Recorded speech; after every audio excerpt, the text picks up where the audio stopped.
saya tidak menyatakan kita bekerja untang panting, memeras keringat, banting tulang. Pembelaan apa? Supaya bisa memberikan nafkah, ifkoh kepada keluarga. Keluarga kita banyak, istri ada, anak banyak, tidak didukung oleh harta kekayaan, rumah berubah itu menjadi medan tempur. Ada piring terbang, ada bagian apung gitu ya. Tidak bisa dapat diduga begitu. Itu pernyataan Allah dalam surah Kahfi dalam ayat 46. Nah, di dunia ini, hidup di dunia sekarang, harta kekayaan dan anak keturunan sangat-sangat bermanfaat. Itu dinyatakan begitu dalam Al-Kahfi itu.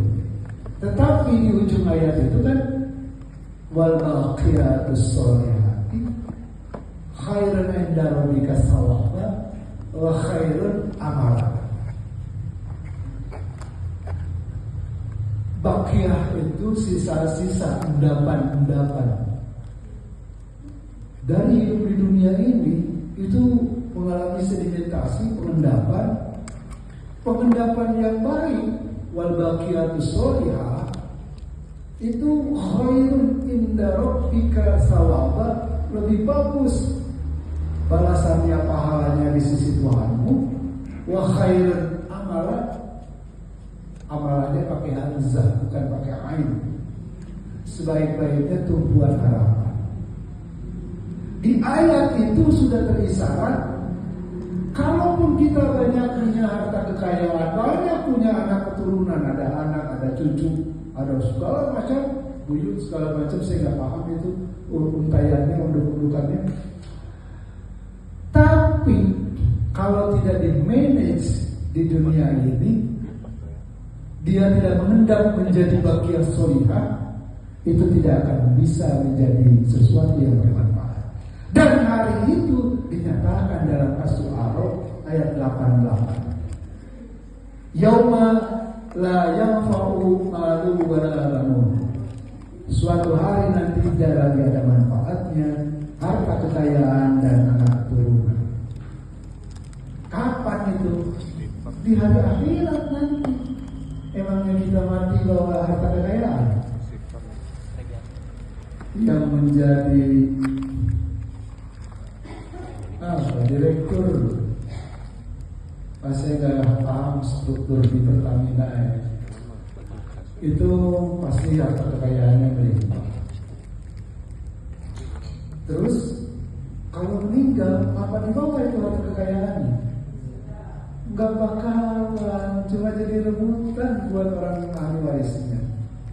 Ya, kadang-kadang kalau nggak dididik agama, itu bisa bermusuhan ahli warisnya. Anaknya, kakaknya, pamannya, kayak mobil kijang lah gitu. Ya, kalau tidak dididik ahli warisnya dengan agama, nggak bakalan pakai hukum faraid, hukum waris Islam. Nah, pas meninggal itu aja udah nggak lagi bermanfaat harta kekayaan dan anak keturunan, kecuali illa man atallaha biqalbin salim, orang yang datang kepada Allah dengan berbekal hati yang selamat, hati yang sehat. Pertanyaan kita kemudian, ada gitu hati yang sakit? Ada, pintar ibu-ibu. Iya, gimana itu hati yang sakit? Yang mengidap liver? Bukan. Gimana Bu dalam Al-Quran?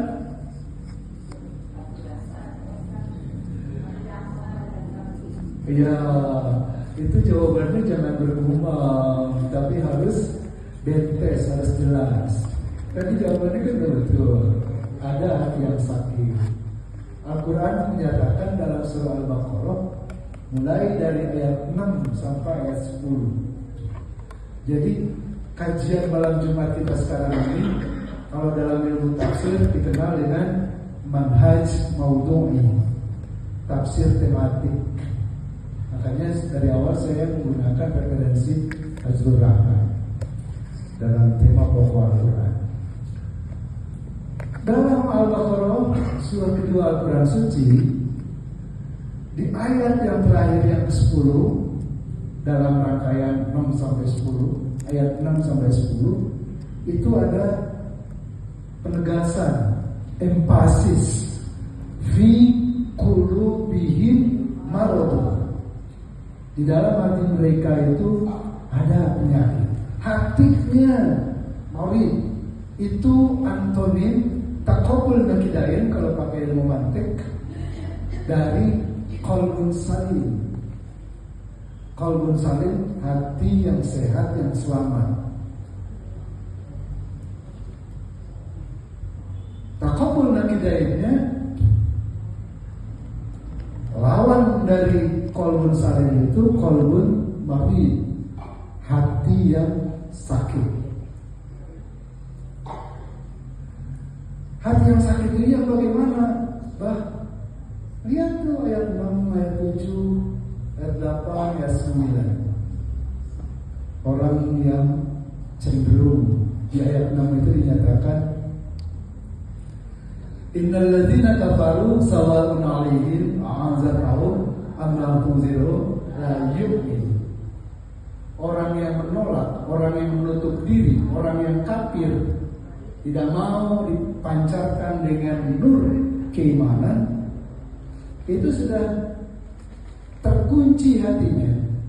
Innal ladzina kafaru sawa'un 'alaihim a'anzartahum am lam tunzirhum la yu'minun.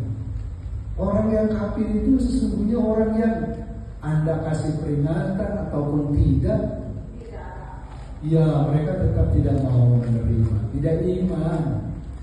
Khatamallahu fi qulubihim. Allah telah mengunci hati mereka. Dan di ayat 8 ayat 9 mereka bahkan menipu Allah, menipu masyarakat, pura-pura beriman padahal tidak beriman. Kalau hidup ini penuh dengan bohong, dengan tipuan, lama-lama itu akan dikunci hati. Rasul yang menyatakan, kenapa? Iyyakum bisidqi fa inna sidqa yahdi ilal birri fa innal birra yahdi ilal jannah. Alaikum wal kaziba. Ainal kaziba yahdi ilal fujur fa innal fujura yahdi ilan nar. Kalau mau dibawa ke ilmu nahu itu ada iyyakum, ada alaikum. Ada tahzir, peringatan, waspada, ada yang bukan. Alaikum wal kaziba, itu tahzir, itu peringatan. Dalam bahasa Sunda kade, waspada. Wal kaziba, bersikap bohong. Final kaziba, sesungguhnya bohong itu yahdi ilal fujuro, hanya akan menuntun, hanya akan menunjukkan, hanya akan membimbing ke arah kemaksiatan, fujur, fajir, durhaka. Final fujuro, sesungguhnya kemaksiatan, fajir, durhaka, yahdi ilal nar, akan menunjukkan, akan menuntun, akan membimbing ke neraka. Neraka terang ibu. Di Napangosan itu sering diguar api naroko waya pas panas, komo api neraka. Ya, bagi Dewan Suro yang masih suka rokok itu kelihatan betul. Api neraka panas, komo api neraka. Itu berlipat-lipat panasnya. Saya hendak menyatakan taqabul nakidain, hubungan yang bertentangan dari qalbun salim adalah qalbun marid. Korelasi yang sifatnya antitesis, dalam bahasa akademik begitu ya, hubungan yang bertentangan dari konstatasi dari pernyataan qalbun salim, hati yang selamat adalah hati yang sakit, qalbun marid. Kalau qalbun marid udah bisa kita identifikasi, udah bisa kita kenali. Dalam surah Al-Baqarah mulai dari ayat 6 sampai ayat 10. Dikunci itu di ayat 10. Penjelasannya 6, 7, 8, 9. Dalam menyusun susunan kalimat yang menggunakan metode begitu disebut induktif apa deduktif? Kamu kan baru selesai tahun kemarin S1 menyusun skripsi. Ya, ada pernyataan, indikator, lalu dinyatakan generalisasinya. Itu induktif apa deduktif? Deduktif. Oke. Pernyataan qalbun marid secara deduktif itu dinyatakan dalam Al-Quran Suci surat Al-Baqarah ayat 6 sampai ayat 10. Tinggal pertanyaan kita, kalaulah qalbun marid sudah bisa diidentifikasi, sudah bisa dikenali, maka qalbun salim itu yang bagaimana? Hati yang selamat itu bukan yang sakit, yang bagaimana? Yang sehat itu yang bagaimana?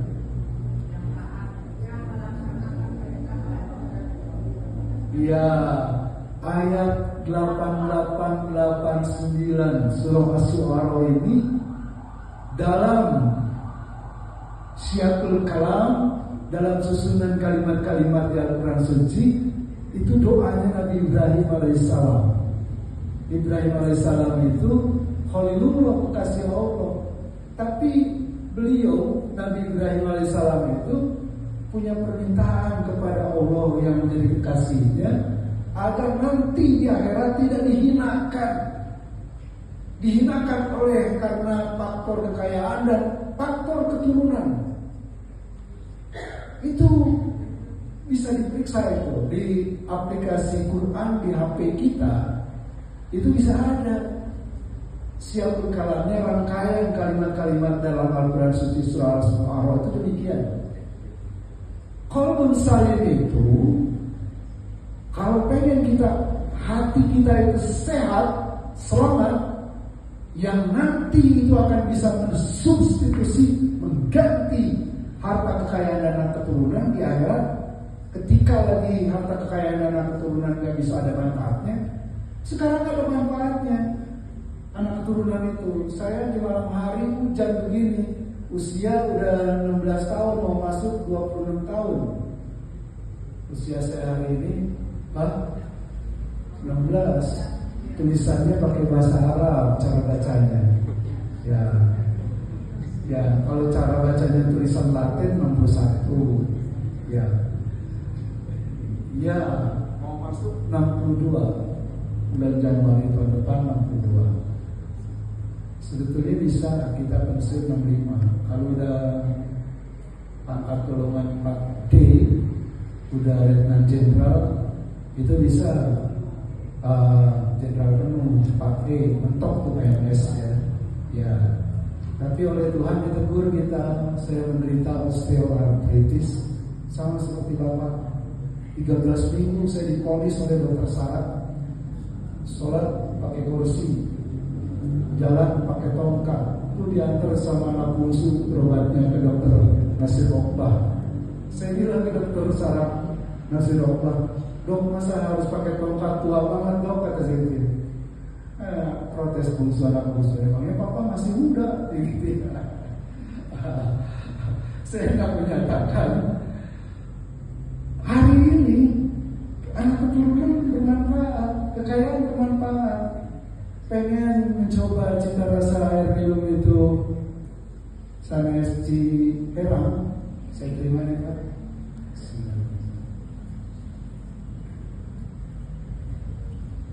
Supaya ada manisnya dan pahit-pahitnya kan bisa kita bikin secangkir semangat untuk menghindari iklan kopi kapal api.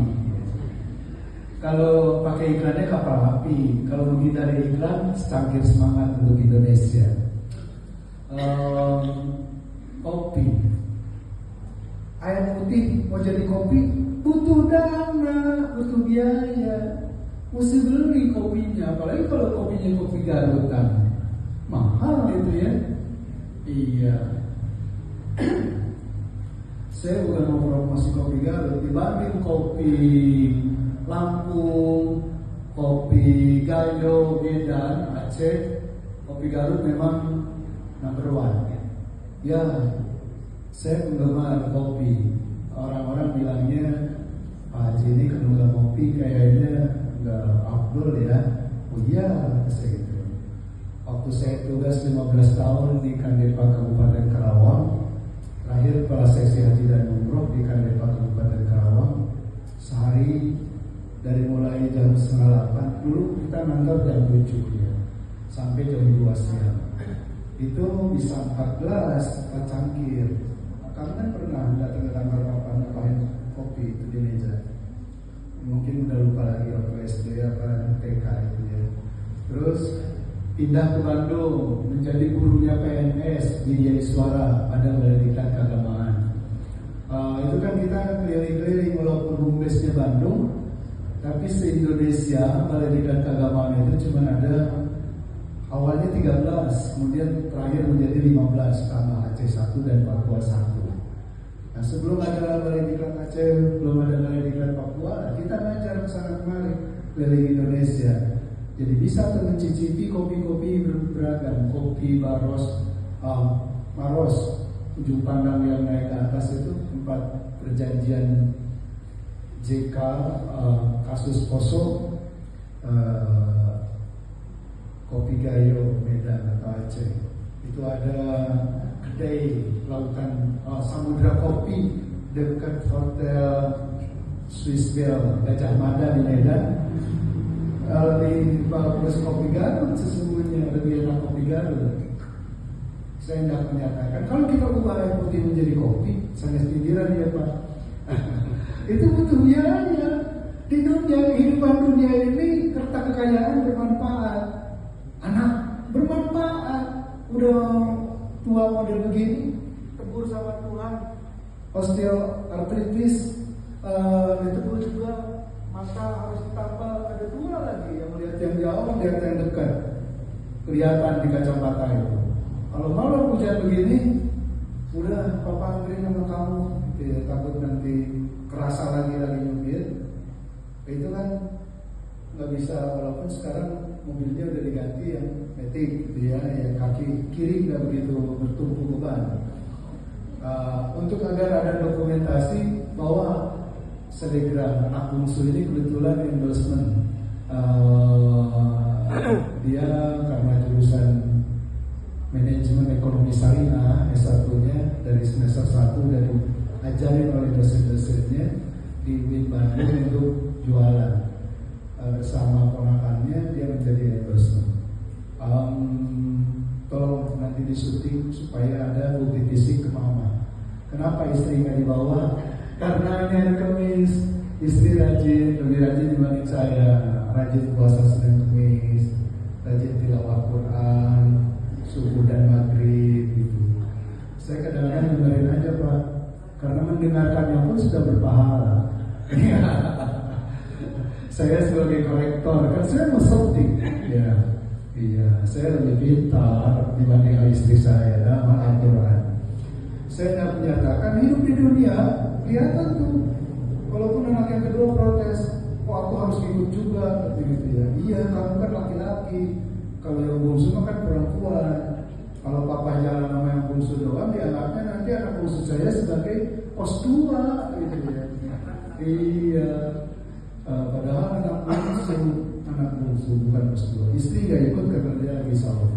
Saya nggak tahu Pak Wahyu kalau di sini itu hari Kamis itu ada takjil, ya nggak tahu tuh, nggak ada informasi karena dulu kan cuma khutbah Idul Adha aja di sini. Tapi ke depan boleh kalau mau jadwal khutbah